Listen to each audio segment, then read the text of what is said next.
জলদি কর আগে নিবা সবাই বাইকেতে সব তেল দিল না ভাই এই 4 হুইলার হ্যাঁ গেছে কাটারে ভাই বাইকও ধরে আনলে সবাই ভাই আমি পেট্রোল দেবো টাকা দেন আমি আমার পেট্রোল ভরে লব বাইকে তেল লাগবে তো থামা আমি একা খরচ করব দেব আমরা তেল দিতে বাইক এই এই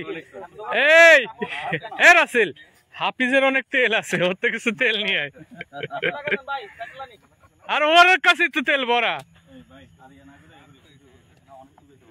ভাই না আরো লাগো ভাই পেট্রোল দিলে আপনি পেট্রোল দিলে সবে তেল দাও উল্টা লাগলো না না হুন্ডা করে